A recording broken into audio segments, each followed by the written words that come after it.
You know, sometimes the smallest sound can echo louder than thunder. A chair scraping across a conference room floor, a breath drawn before a voice dares interrupt. A single sentence whispered by someone who has spent years learning to disappear. I read a story today written by a young woman whose hands were trembling while she typed it. The ink of her words was still warm with adrenaline. She said it happened only 20 minutes before she posted. Fresh, raw courage still vibrating in her bones. Her name is Emily. And for so long, Emily believed that being easygoing made her a good teammate. Being patient made her a professional. Being quiet made her likable. Oh, child, how many of us were taught that same lesson? To smile when we are uncomfortable, to thank people who take from us, to swallow anger like it is medicine, to shrink because shrinking keeps the peace. But peace built on silence is not peace at all. It is a cage with velvet walls. Emily worked in an office where ideas were currency. Small suggestions could lead to big changes. Efficiency, cost saving, recognition, opportunity. And she had ideas, good ones. Ones that solved problems, ones that lit up discussions, ones that could make her career shine. But there was a man, as there so often is, who learned to take her light and wear it as his own. His name does not matter. Men like him exist in every workplace, every school, every committee, every family. He is not a single person. He is a pattern.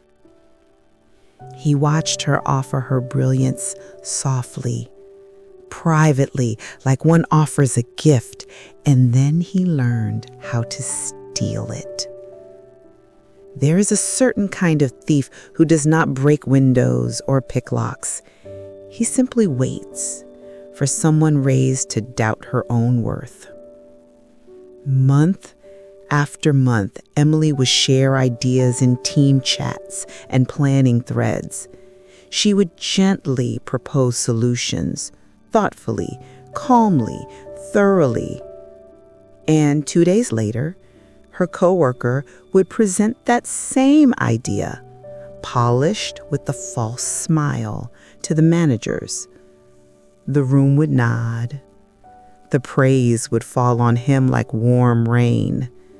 And Emily sat there, smiling, nodding, clapping even, holding the applause for her own genius in her own hands silently.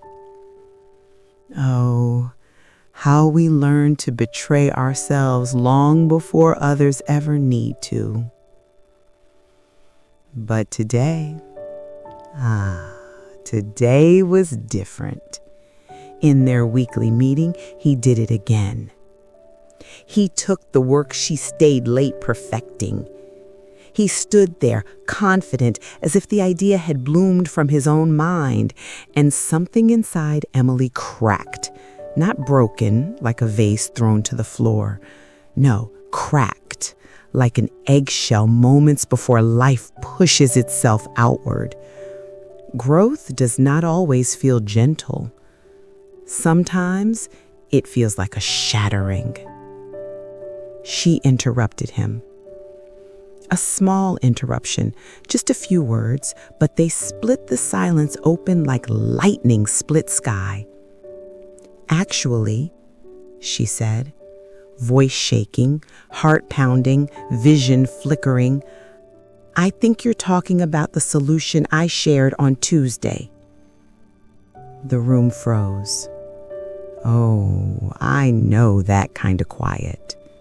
The quiet where the world waits to see whether you will remain the woman they expect or become the woman you were always meant to be. Her coworker flushed red, shame wearing his face like a mask. He stumbled. He tried to twist his ownership into collaboration, but Emily, dear Emily, had the receipts. She shared her screen, and right there at the top of her messages, clear as church bells on a winter morning, was her original idea. Her words, her effort. And she didn't raise her voice. She didn't accuse. She didn't rage. She simply showed the truth. Oh, the power of a woman who no longer needs permission to speak. Later, in a quiet one-on-one, her manager told her she'd already seen discrepancies, which is such a gentle word for theft, isn't it? But Emily didn't cry. She didn't crumble. She sat there, still trembling from the shock of hearing her own voice. She was taught to stay quiet until the day she realized silence was costing her everything. And now she asks herself, why should I feel guilty for refusing to be stolen from? I have lived long enough to tell you, guilt taught to us by the world is nothing but a leash. And some of us are learning how to cut the rope. If you are new here, my darling listener, welcome to my porch. This is where we tell the stories no one else recorded, where women who whispered for decades finally get to thunder. Last week, we spoke of a girl who learned to stop apologizing for surviving. If you have not heard her story, go back. I'll wait. Her courage and Emily's courage share the same pulse. But today, we begin Emily's chapter. Not just the moment she spoke, but the long road that taught her to stay silent in the first place. So settle in. Breathe slow. Let your heartbeat steady itself beside mine. Let's begin. Emily was not born quiet. No child is. Children arrive loud, unfiltered, certain that they deserve to take up space. They cry when they need. They laugh when they love. They speak without checking the temperature of the room first. But the world teaches girls differently. Emily learned silence slowly, layer by layer, the way dust settles on a windowsill, barely noticeable, until one day the light struggles to get through. Her childhood home was small, neat, and always polite. Her mother believed in calm voices. Her father believed in not making a scene.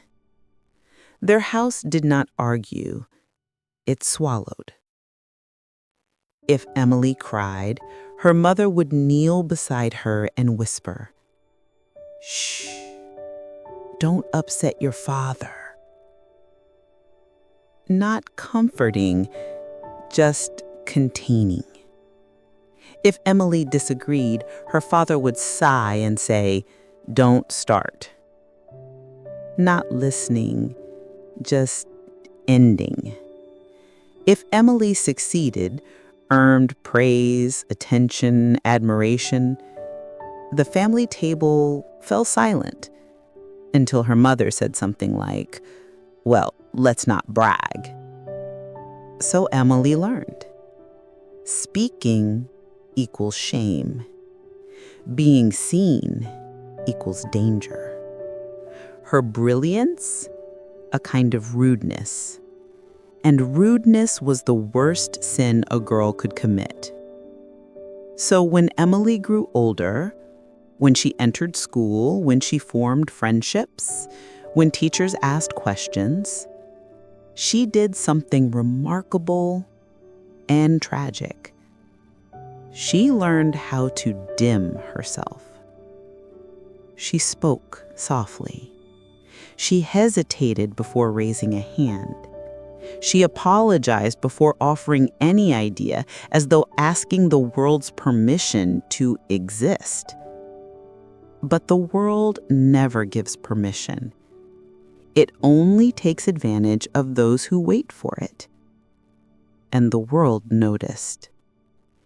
In group projects, classmates would borrow her wording and present it as theirs. She would smile and say nothing. Teachers praised them. She smiled harder. In college, when she worked late into the night perfecting research outlines, papers, designs, she would share freely, believing collaboration meant shared effort. But collaboration is only fair when both sides have ethics. More than once, she found her work repackaged, resubmitted, credited to someone louder, more confident, more socially practiced in the art of taking. And every time, a familiar voice inside her whispered, "Don't make things awkward." That phrase wrapped itself around her like a chain, a polite, pastel-colored chain, the kind that looks harmless until you try to move. By the time Emily entered the workforce, silence was not just a habit. It was muscle memory, reflex, identity. She was the girl who stayed late to solve problems and the woman who let others announce the solutions. She was the one who found the answer and handed it away. Not because she didn't know her worth, but because she was raised to believe her worth was dangerous if others saw it. Then he arrived. The coworker. The thief with the perfect timing and the polite smile. He didn't bully her. He didn't threaten. He simply recognized an opportunity. Some men are taught to lead. Others teach themselves to extract value. He noticed that when Emily had an idea, she shared it privately first. He noticed that when someone interrupted her, she fell silent. He noticed that when credit was misassigned, she did not correct it. He saw the gap where her voice should have been, and he moved into it. He started small, like, "Hey, can you send me what you were thinking?" Friendly, casual. Then, "Mind if I present it for the team? I can communicate it well." A compliment disguised as theft. And finally, he stopped asking. He would lift her sentences word by word, her solutions line by line, her insight, her analysis, her hidden brilliance, carried out of her hands like it was nothing more than office air. And Emily did what she was trained to do. She stayed quiet. She smiled. She clapped. She did not make things awkward. But here is the part that matters. Silence is not peace. Silence is self-erasure practiced daily, and erasure has a cost. Her confidence began to flicker. Her excitement dimmed. She stopped volunteering ideas. She started to believe the lie that maybe she wasn't as extraordinary as she once thought. And that is what enraged me when I read her story. Not the man who stole, but the world that taught Emily to hand him the key. But life does not break us only once. Life breaks us over and over until we finally learn where to stand. The breaking point came on a day like any other. Meeting, coffee, slideshow, small talk. He presented her latest idea. Clean, polished, perfect. And Emily's silence, her old, comfortable, obedient silence, finally felt unbearable.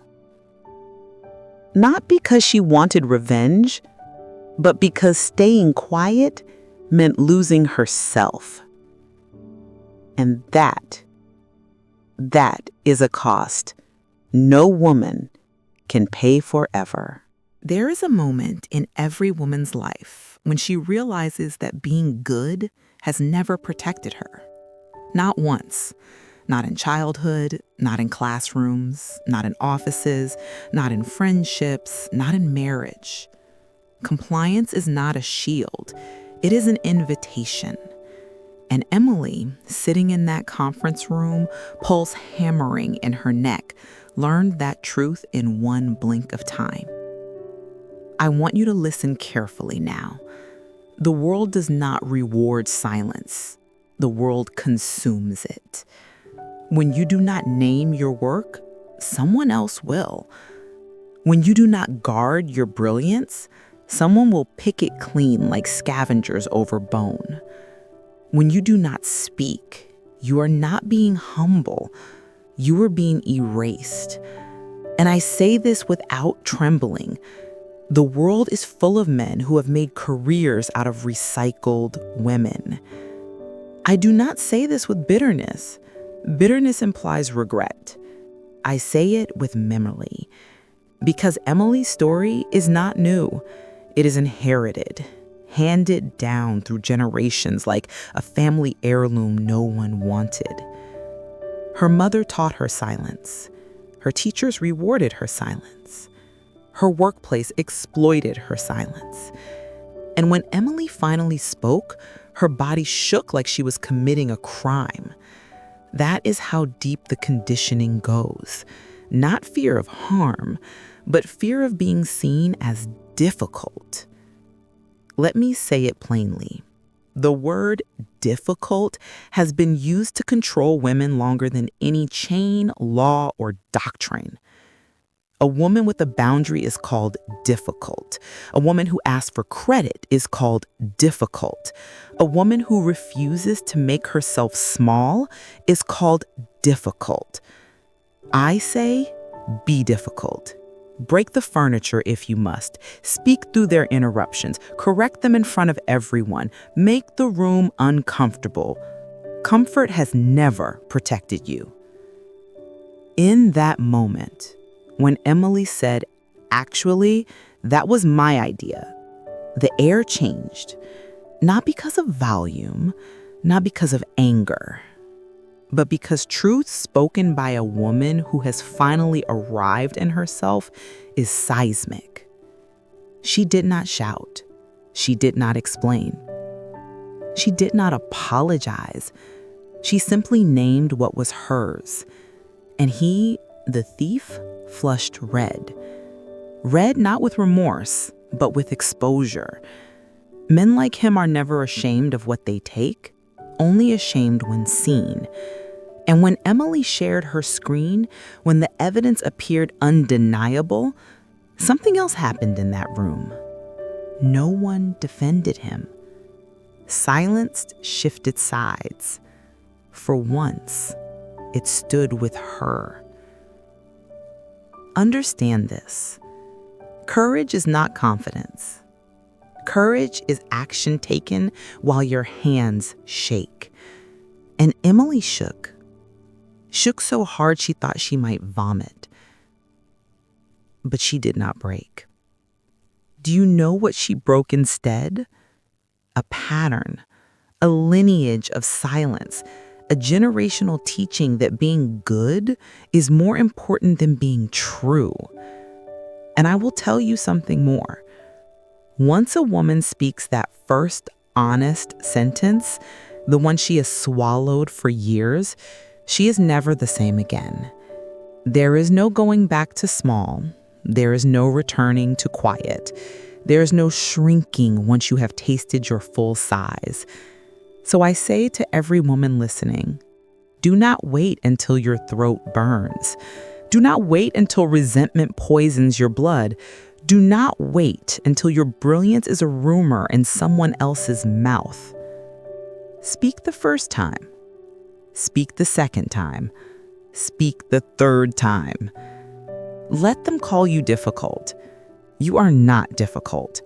You are undefeated. And Emily, she is learning now, slowly, shakingly, beautifully, that her voice was always there. She was simply taught to fear its power. But power feared is still power. And now, she is using it. Emily did not walk out of that meeting a hero. No applause followed her. No banners, no celebration, no cinematic music swelled the room. That is not how real victories appear. Real victories are small, measured in heartbeats, in the way your shoulders shift a little higher, in the way your voice no longer cracks when you say your own name. Emily left that meeting with her hands still shaking, but she walked out standing taller. And that matters more than anything else. Later, during her one-on-one with her manager, she didn't shrink, she didn't apologize, she didn't try to smooth over how awkward things had become. She spoke clearly. She told the truth again. And her manager listened, truly listened, because now Emily was speaking as someone who knew she deserved to be heard. Her manager said she had noticed the discrepancies. She had seen patterns. She had wondered. And that, my dear listener, is the part that should make your chest burn with pride. People notice more than they speak. The world is not blind to injustice. It is simply accustomed to women absorbing it quietly. When a woman stops absorbing harm, the room changes. The balance shifts. The truth becomes undeniable. Emily didn't just expose a thief. She reset the culture of the room. She taught everyone there, without preaching, without lecturing, what dignity looks like. And she did it trembling. Courage does not require confidence. Courage requires decision. And Emily decided she was done being the silent genius behind someone else's spotlight. Now, I want to speak directly to Emily and to every woman who is listening and seeing herself in this story. You were not put on this earth to be quiet so others can be comfortable. Your voice is not an intrusion. Your brilliance is not an inconvenience. Your ideas are not group property. You do not need permission. You do not need approval. You do not need to wait your turn. Your turn is when your thought forms. Your turn is now. Your turn has always been now. And if someone is threatened by your voice, let them be threatened. If someone wilts under your presence, let them wilt. If someone must diminish you to feel tall, let them shrink alone. This world has never once, not once in all of its history, improved because a woman remained silent. And I promise you this, The first time you speak is the hardest. The second time is easier. The third time is natural.